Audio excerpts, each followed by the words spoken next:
Yeah. Oh, okay.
I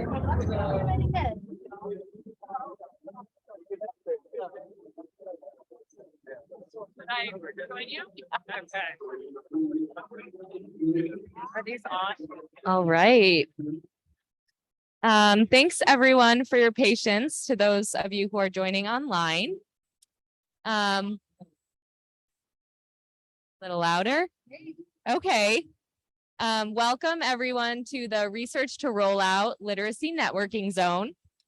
This session is called The Role of Advocates in Advancing the Inclusion of Pregnant and Lactating Populations in HIV Prevention Research. My name is Brianne Lessner. I'm a program manager at AVAC. Oh. Can you hear me now? Oh, that's better. Okay. Okay, sorry about the audio. We're just going to use this mic. Hello. So I'm Brianne Lessner. I'm from AVAC. This is my co-organizer, Kristen Sullivan.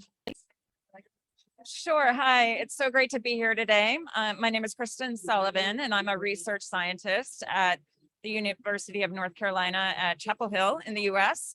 My work focuses on promoting equitable access to research and healthcare, particularly in the context of HIV for women and adolescents. Thank you so much. Kristen. So we also have with us our wonderful panelist, Miss Imelda Mahaka. She is the executive director of Pangaea Zimbabwe AIDS Trust. Imelda, would you like to add anything to your bio? Not really, just to say hi to everyone, and looking forward to this very important discussion. Thank you. Amazing, thank you. So we're gonna get started with a little icebreaker. So we're gonna need full participation here. And our question is, what are pregnant women in your community not allowed to do? So just shout it out. What are some things that pregnant women are not allowed to do in your community?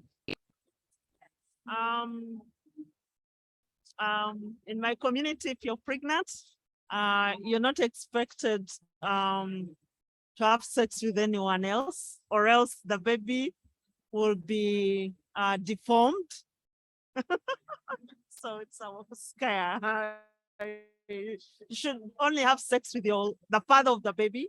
Other than that, if you have sex with someone outside, the baby will have a cast and will be deformed. That's a myth we have. Okay. So some cultural practices around sex in pregnancy. Kenneth, do you have anything on your mind? Hello? Hello? I would like to add in terms of cultural practices. In our community, there are a lot of the religious myths. When you're pregnant, some of them are not allowed to, like in terms of dressing, they are not allowed to, in other sex, they are not allowed to put on certain type of clothes because there are myths around it from their cultural backgrounds.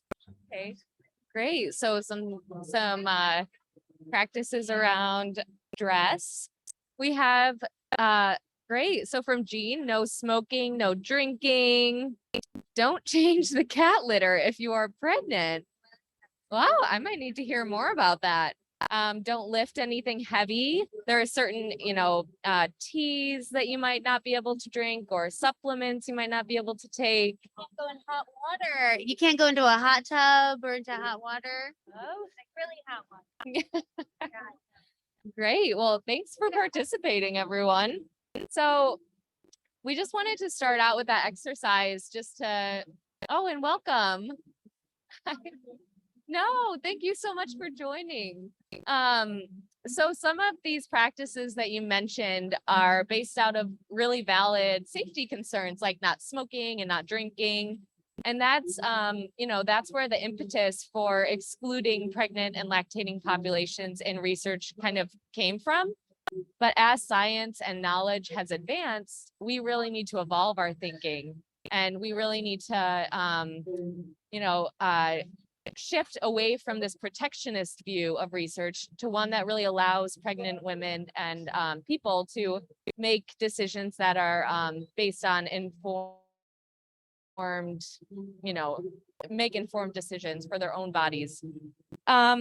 So I wanted to just start out by talking about we're using the term pregnant and lactating populations, and this is because people who can become pregnant include cisgender women, transgender men, and gender non-binary people. And this is a more inclusive term. It's also a little bit aspirational still because we really don't have much research in transgender and gender non-binary individuals in terms of pregnancy and HIV prevention. But we're using this term in the hopes that it inspires more inclusive research. And specifically for transgender and gender non-binary populations, we need to learn a few more things like the potential size of this population, what implications there could be, or excuse me, interactions between hormones and HIV prevention. We need to learn about barriers to access. So yeah, it's just, I think,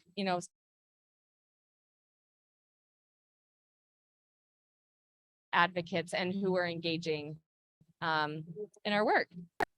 So pregnancy and postpartum are periods of really heightened HIV risk. And it really puts the mother and the infant at risk. So just to provide some statistics, cisgender women are 2 to 3 times more likely to contract HIV when pregnant and 4 times more likely during postpartum than otherwise.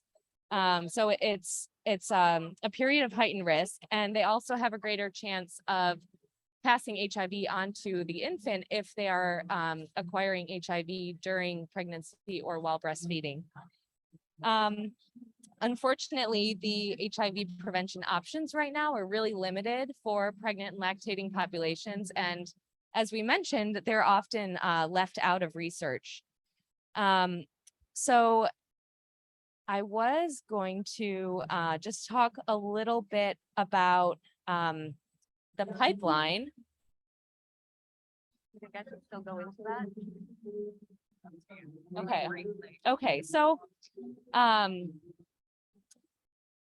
So just to give a little bit of an overview of some products in current efficacy trials, the dapivirine vaginal ring, there are 2 ongoing studies in pregnant women and breastfeeding women with the dapivirine vaginal ring.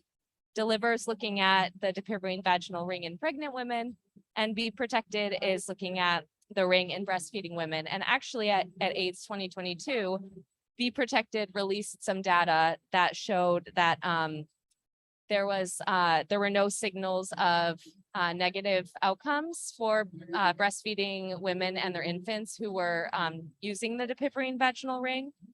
So that's really encouraging news. In terms of other products, so studies of FTAF and islatravir exclude pregnant and lactating populations at enrollment, but they do allow them to, if someone becomes pregnant while in the study, they do allow them to reconsent and continue in a sub-study. The same is true with lenacapavir. And CAB for PrEP, which we've heard a lot about at this conference. So women were excluded from HPTN 084 if they were pregnant originally, but there is currently an ongoing open label extension that's looking at pregnancy incidence, safety, and efficacy. So far data has been really encouraging from that study too. But the study has not yet been completed. So just to kind of wrap up this overview, as I mentioned, there's really a need to expand research in pregnant and lactating populations. And the good news is that there have been some initiatives and kind of growing consensus in the field that this is an important area to advance. And there is consensus around moving away from protecting women from research and rather protecting them through research. So advocates are calling to see this issue framed within a lens of reproductive justice, allowing women to make the choice about whether or not to have children, when to have children, and allowing them to parent children in a safe and healthy environment. So having said that, I'm going to hand it over to Kristen at this time, and she's going to talk a little bit about a think tank that was convened earlier this year, as well as a call to action that's kind of outlines some of these, some of this consensus that's really growing in the field. Okay. Fantastic. Thank you, Brian. Can everybody hear me? Okay. All right. So as Brian just said, we are at an exciting time. There is growing global consensus around the ethical and public health imperative to generate more data on HIV prevention for pregnant and lactating populations. And she described some of the studies that are ongoing now that are really exciting, but yet there still is much work to be done, and advocates have a very important role to play in this process. Two initiatives I just want to mention briefly because they really informed the work of the think tank that I'm going to discuss. One is one that I was the project director for, the Phases project, which convened a 26-member working group that was stakeholders from advocacy and research community globally. Wonderful. We have some more participants. Thrilled to see you. And the Phases guidance really laid out an ethical framework for promoting this research and made some concrete recommendations about how to move that evidence base forward. Also really exciting that the WHO and Impact Network also convened. They had a year-long workshop and developed a call to action around, I want to get the name right, for accelerating the inclusion of pregnant and breastfeeding women in pre-licensure clinical trials, and a framework that has a goal to have PK and preliminary safety data for all new HIV agents at the time of drug approval. And this call to action also delineates like different roles for stakeholders in this effort. There was a great session here at the conference that presented yesterday that's available to stream on that call to action. And there's also a new JIAS supplement out that really digs into more of that content. But what I'm going to talk about today is we were very excited, the Phases project, to partner with AVAC to host a think tank around how can we take these consensus recommendations from the WHO and Impact, from Phases, among others, and what are the actual action steps that we can, that we should be prioritizing to move it forward. And so we had there was a lot of stakeholder engagement that informed that the think tank process, a lot of stakeholder consultations beforehand, and then also with Pangaea Zimbabwe AIDS Trust co-convened a pre-meeting with advocates and former trial participants to talk about, you know, what was important to them to be represented in the think tank. And then we held a half-day virtual workshop that was a think tank with 63 global stakeholders, including former trial participants, researchers, product developers, civil society, regulators, and funders. And what I'm going to talk about today is the action plan that has emerged out of that. And it's still ongoing, some iteration. We're still getting feedback and revising, but we are very excited to share the 4 priority goals that came out of that today. And also to let you know that the poster is here, so you can read about it in more detail. I'm not going to read everything on the poster. And it's also available. There's an online, there's an e-poster and a presentation. So please do check that out for more information. But the first priority goal was to advance responsible HIV prevention research in pregnant and lactating people using a reproductive justice framework. And Brianne mentioned the reproductive justice framework, which really elevates and centers the needs, voices, lived experiences, and leadership of African and other Black and Brown women, trans and gender diverse people, and youth. And it's rooted in a human rights framework, emphasizing the importance of access to evidence-based care and comprehensive and sexual and reproductive health care.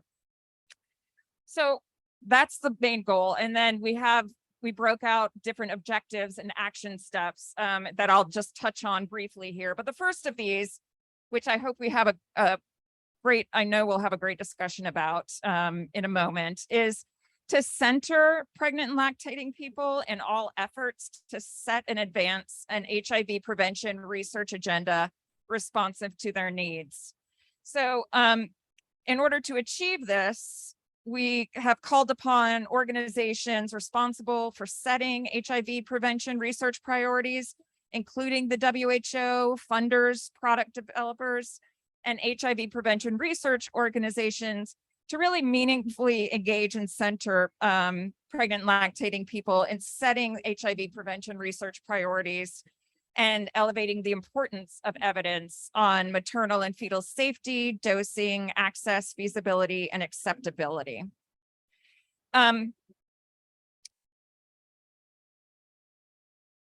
Additionally, understanding that evidence gaps surrounding HIV prevention are further magnified for certain marginalized groups, including adolescents and trans and gender non-binary people. These populations and the organizations that work for them should be intentionally engaged and actively supported to participate in setting an HIV prevention research agenda responsive to the needs of these marginalized groups. The next objective under the reproductive justice goal is to join together with key allies addressing intersecting oppressions and identify and develop shared goals to advance equity and reproductive justice. We also call to identify potential challenges to and solutions for advancing equitable clinical research with pregnant and lactating people in restrictive reproductive health policy environments, and to ensure that contraception requirements for pre-licensure trials are sensitive to actual fetal risk as set out in the WHO impact call to action, and incorporate evidence-based contraceptive counseling when indicated. The second goal is to engage stakeholders in an early, sustained, and meaningful way in the design and conduct of HIV prevention trials, tailored to the distinctive complexities of research with pregnant and lactating people.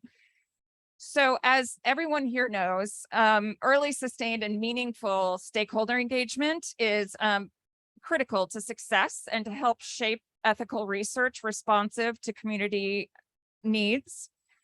Pregnancy also, as we learned about in the icebreaker, introduces unique cultural, social, ethical, and scientific complexities to this research.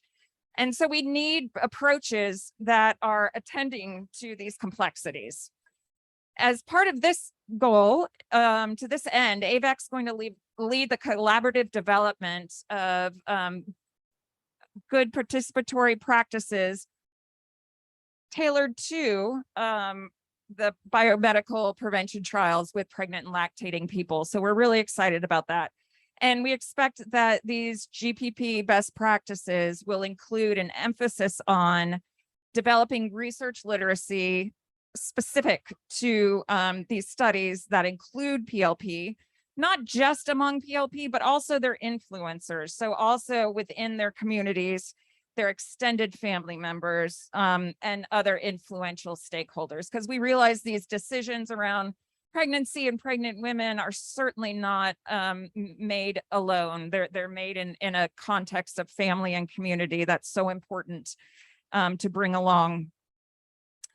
And then we will also broadly disseminate these best practices, and we are hoping for a robust implementation by sponsors, funders, and implementers. So the third priority goal emerging from the think tank was to develop and harmonize regulatory frameworks and processes that promote the responsible generation of this kind of data. And so if this is achieved, these harmonized regulatory frameworks really have the potential to be pivotal catalysts for advancing the evidence base. And the global evolution around pediatric research and regulations really hold important lessons and examples of successful approaches to generating needed data for a historically excluded group. So the first objective here was to incentivize and/or require the generation of data specific to PLP for the approval of new therapeutics. And then secondly, to accelerate the inclusion of PLP in research and generate data as early as possible in product development, as set out in the phases guidance and the WHO and impact call to action. So to achieve this objective, we call upon drug regulatory harmonization organizations, including ICH and the African Medicines Regulatory Harmonization, to develop guidelines for the responsible inclusion of PLP in pre-licensure drug trials, and ask for the WHO to utilize their convening power to advance the adoption of these frameworks. And I think advocates have a particularly important role to play in advancing these regulatory changes that are really critical to moving the field forward. Priority goal 4 is to ensure sound ethics review processes that promote the responsible inclusion of PLP, including adolescent girls and young women, in biomedical HIV prevention research. We've heard a lot through the Phases Project, and I interviewed many IRB members and researchers and regulators. And there's often a lot of confusion around what is ethically and legally allowed in the research space, right? And we ask IRB and REC members to review studies that really cross a lot of different fields of expertise. And so many may not know the specific guidelines for around pregnant and lactating people. So we want to create and disseminate resources to support this process, to both support investigators, to develop protocols that really facilitate the responsible inclusion of pregnant and lactating people, and also tools for the IRB and REC members to review these protocols and provide meaningful feedback on them and promoting the inclusion in the research as well. So Phases is going to be working with AVAC as well as HAVEG, the HIV AIDS vaccine ethics group. Yes, I got it. Okay, at UKZN, led by Kathy Slack, and we'll be convening a working group to really develop these tools. And we're excited about that. And we do really hope that those will be widely used and implemented. So that was a lot, but that was our top 4 priority goals that came out of the think tank. It was really an awesome experience. I think lots of different stakeholders had their input, and I think it's really going to make an important addition to moving this work forward. So with that, I'm going to. Thank you so much, Kristen. Yeah, as Kristen mentioned, the think tank was multi-stakeholder, just boiling all of the amazing conversation down to 4 action points was so difficult. But even further than that, we are also, in addition to kind of looking across the field at funders and donors and governments, we really wanted in this space to think about what the role of advocates is and what the role we have to play is. And so emerging out of the think tank as well as the WHO impact call to action, we've kind of come up with some initial advocate actions, which are up here on posters. So, we're thinking we've kind of outlined 3 major bullets. So the role of advocates is to ask questions throughout research and surveillance, to build community literacy, education, and advocacy, and to advocate for regulatory and ethics processes that protect PLP through research. And so all of these are available in an advocate's guide that we've put together, but really we just wanted to spend time today to talk about, your reflections on those actions. What do you think of them? Are they realistic? Is something missing, based on your own experiences? And we're so lucky to have Imelda here with us today because she was so involved with the WHO Impact Call to Action, and in communities, PZAT is working on understanding, thoughts around inclusion in trials and also PrEP uptake in these communities. So I'm going to hand the mic over to Imelda, and she's going to kind of guide us through this discussion, and maybe even share a little bit of her wisdom based on her own experience. Thank you very much, Brianne. Like you rightly said, I've been, privileged to have participated in both the think tank and the WHO impact groups. And for me, this body of work is really exciting, and we're starting to see a shift in how researchers engage pregnant and lactating women, but more importantly, how advocacy or advocates are starting to also add their voice to this work to make sure that this is done in the right way from a community perspective, or centering the participant or the pregnant and lactating person at the center. I just wanted to highlight something that I thought was very interesting. When I participated in the WHO impact meeting, it was so alarming because it was a 2-day meeting. And the first day was just setting the stage for people to understand where we are in terms of research and the inclusion of, pregnant and lactating populations, people. It has changed. And up until we did the session for community, everything was going on well. And when women dared to air their voice to say, we want to be engaged, we want to participate in trials, even though sometimes we may not know whether the drug, has been, yes, the safety would have been done. I think efficacy would have been done.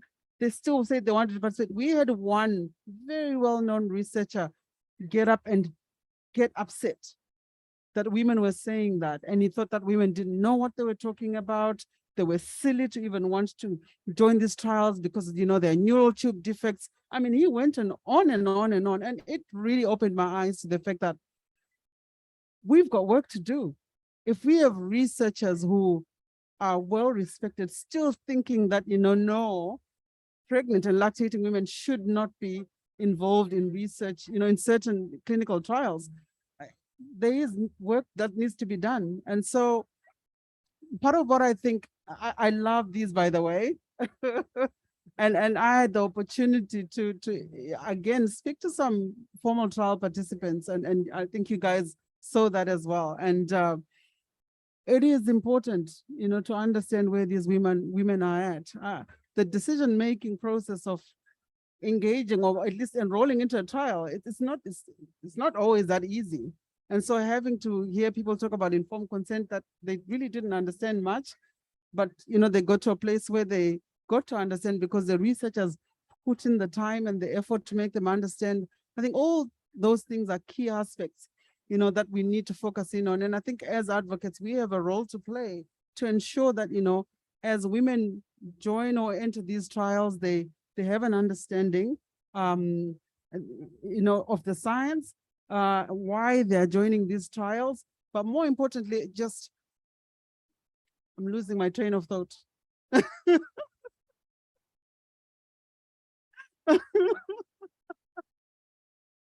I am sorry. Sorry? Advocacy, yeah. I'll say that, yeah.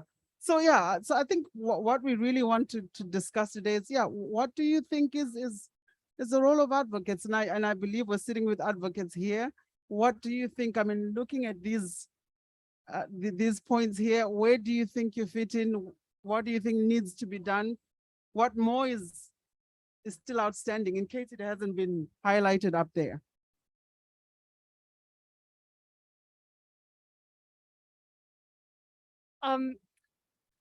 Sorry, my name's Katrina Waite and I'm from Uganda.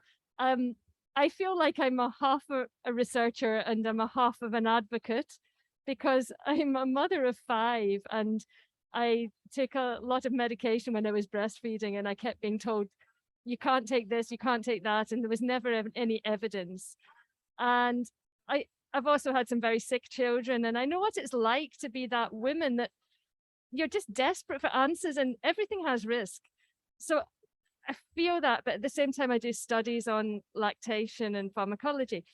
And one thing that's really helped is I've employed an advocate as a member of my study team. So it's like we have peer mothers, but I think certainly, I notice I'm sitting next to a friend from Uganda that we've not necessarily met. We have peer mothers, but we don't have the strong networks that are in other parts of the world yet. But it's actually employing them as members of the team, but as the sort of professional advocate to be between the researcher and the study team.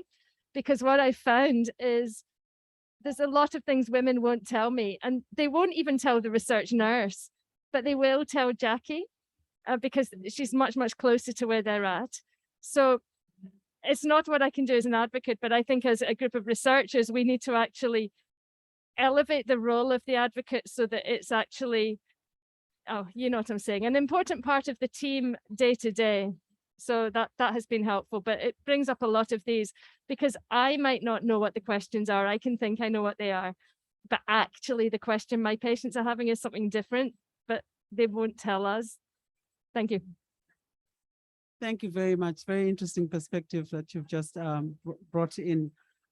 Sylvia, I'm also keen to hear what you think around this. Thank you so much.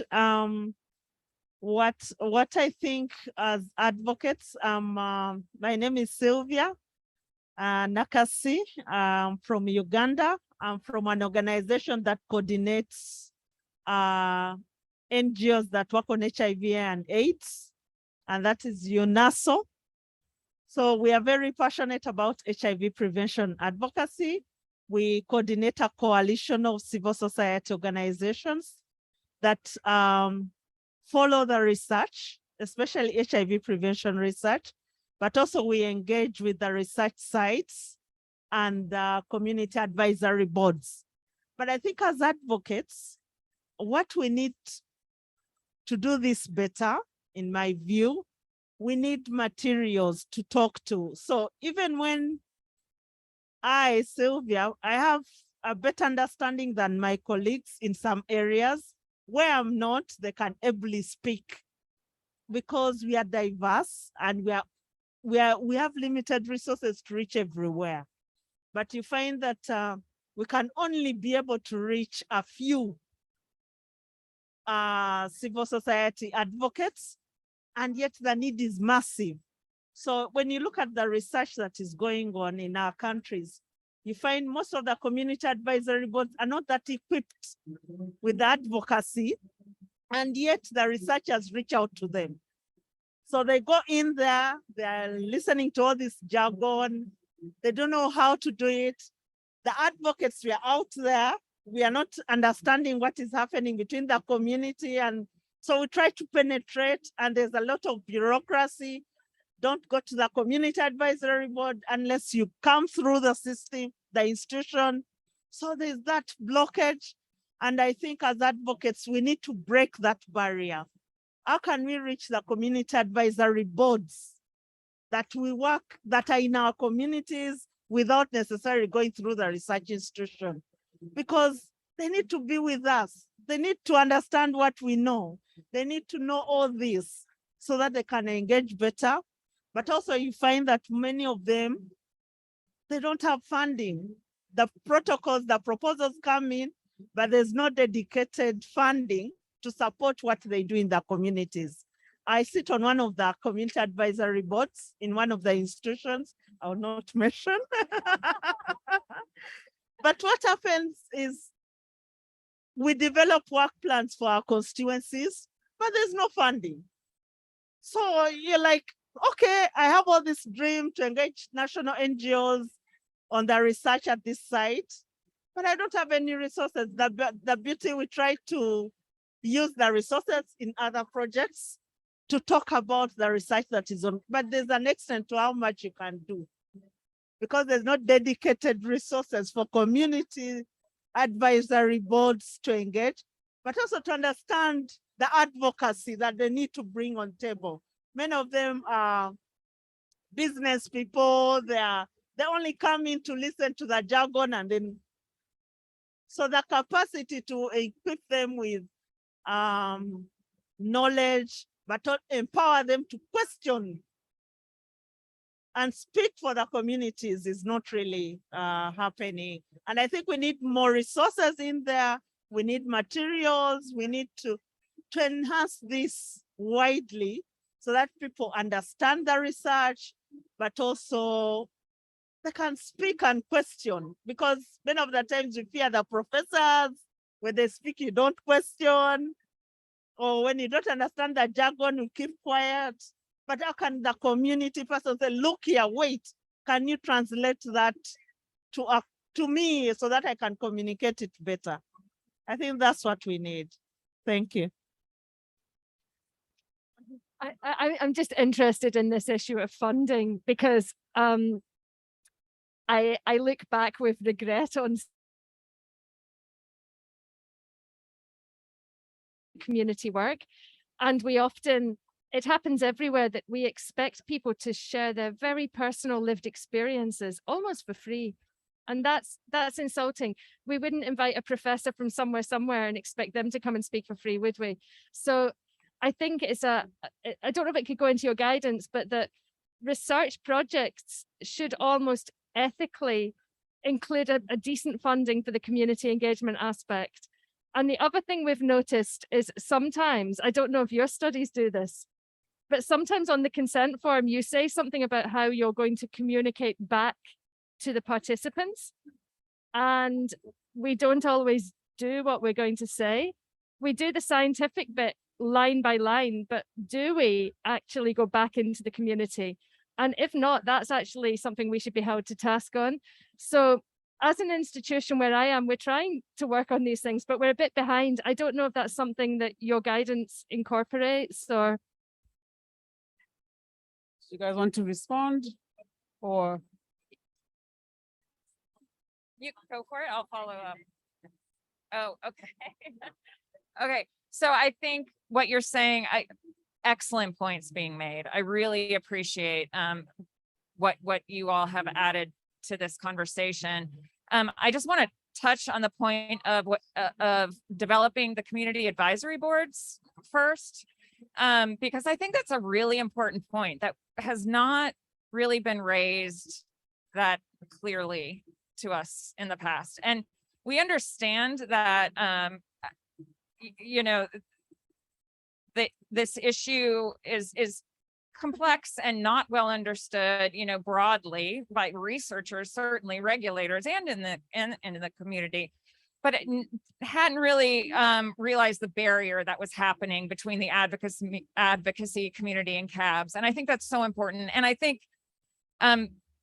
creatively thinking about how to expand that support and those connections so that they really are representing the community is really critical. And I want to talk to you more about that for sure. And also to say that CABs aren't the only form of community engagement as well, right? Like, we've got to do better. I mean, we've got to do CABs, but we've got to do better. We can't rely on one source, and it's got to be early, and it's got to be consistent, and it has to be meaningful. And people have to be trained and supported so that they can meaningfully participate, right? So it's, so I really appreciate that fact. And now, okay, I want to shift. You talked about the funding for community engagement. Absolutely, it's huge, and it needs to be significant, and it's not realized quite the investment that it can take, right, to do it really well. And so I think, you know, our guidance talks about, I have to pull up the exact wording, but we do call on funders and product developers, I mean, to really be supporting this type of deep community engagement. So hopefully that will be able to speak, and we can use that as a, you know, call to funders as well. Did you have anything? Sorry, while we're talking about funding, I think one of the things we really need to push for is not to have community engagement as an afterthought when you're making a budget, but to be intentional about it. Even as you're, you know, looking at your budget lines, it has to be a big one that you look at. And we always put the little resources, you know, at the tail end, you know, for stakeholder or community engagement. And I think that ought to change. And just to circle back to the issue around community advisory boards, I think for me, the frustrating thing is that researchers engage a community advisory board, and that board can run for 10 to 15 years, hardly shift. They are paid by the researchers. So the level of objectivity for me, I think is lost because they're already a paid entity by the researchers. So that worries me a lot in terms of how we engage with the community advisory boards. And I think that has to shift somehow so that this becomes an independent body that can interact with the researchers and the community without realizing, okay, if I'm going to get my money at the end of the month from the researchers, so I've got to tone down certain aspects. I think those things have to be addressed. And we have been talking about them for years, but no one really pays attention to that. Yeah, so I'll pause here because I see you nodding. I'm sure you want to add something. I do want to engage my brothers here. I would love to hear your male perspective around this as well. You know, if your wife wanted to participate in a study and she's pregnant, I mean, how important is it that, you know, you are as engaged, or how would you support? You know, I want to hear your views as well. But can I start with you and then I can shift to.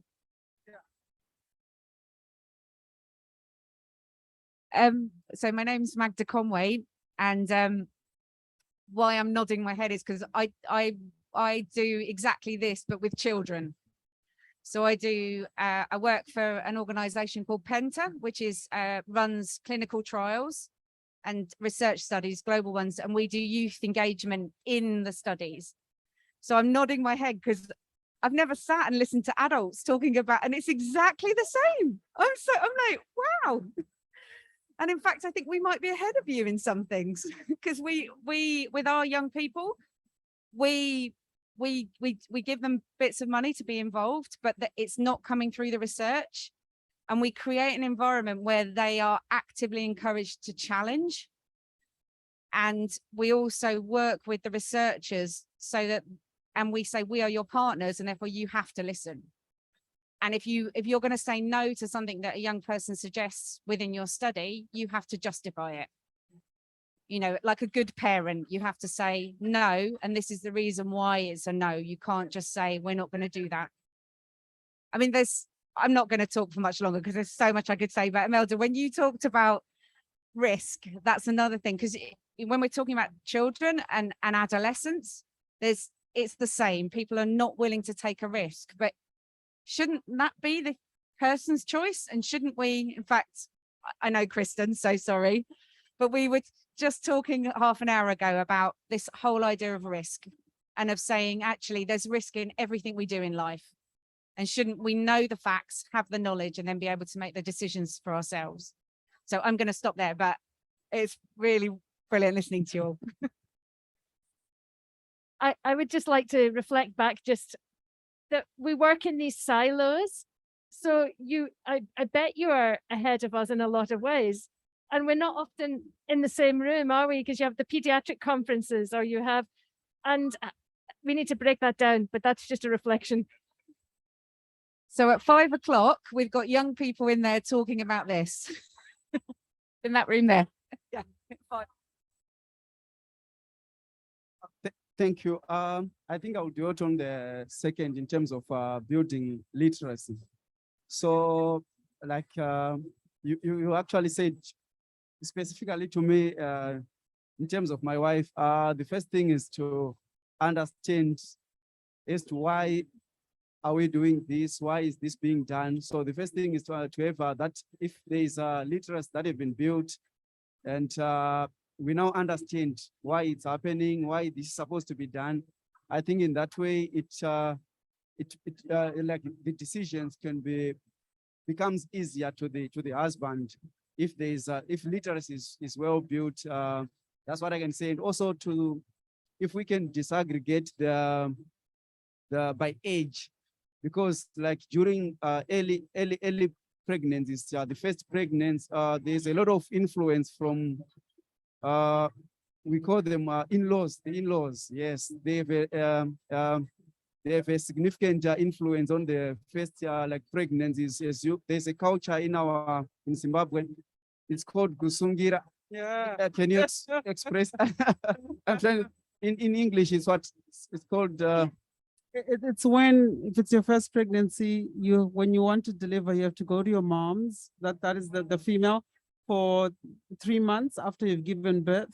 And so there's a ceremony that happens where a goat is slaughtered, yes, to allow families to come together, because this is the first child coming into the family. But a woman then is not with her husband for the first 3 months.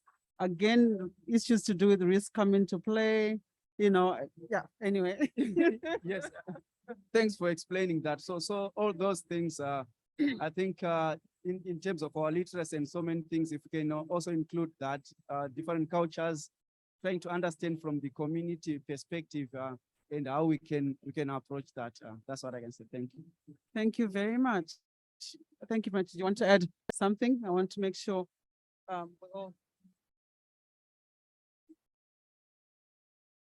Would you like to say something? Yeah, I was just going to add that,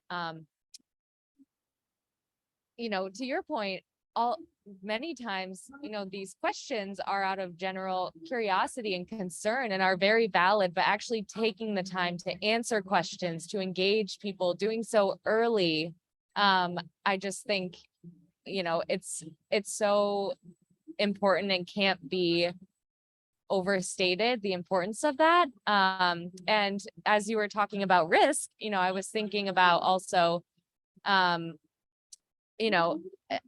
challenge with when pregnant and lactating populations are excluded from research, the risk shifts from potentially being in a clinical trial setting where safety outcomes are very closely monitored to the real world where we don't, products become available.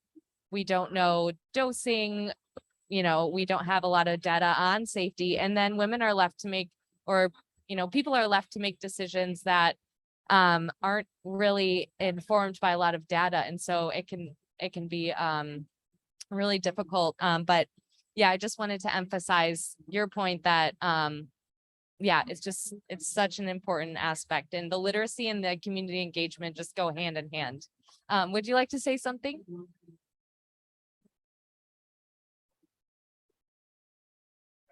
Anyways, thank you very much.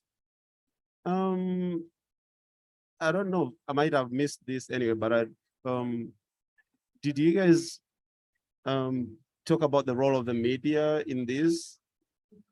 Because I think that's really key in terms of reaching the communities that you'd like to reach.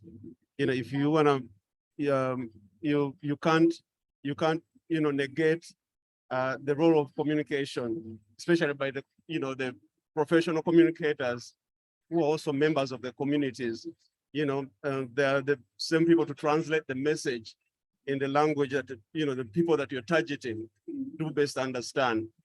So I think the media is key in this, as well as other community leaders like religious leaders, the traditional leaders and everybody else that are really critical, and have that people listen to at first hand. So that's my contribution.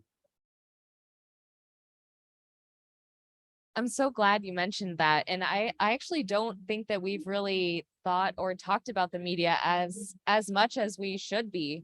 And I'm really glad you raised that. I think we've even been seeing this play out with COVID-19, you know, like the importance of engaging all of these different stakeholders, all these different people in the community, from community leaders to partners to media. I'm really glad that you added that. Thank you so much.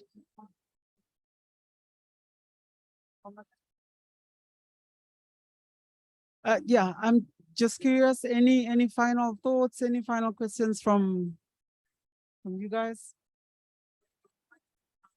If you don't mind.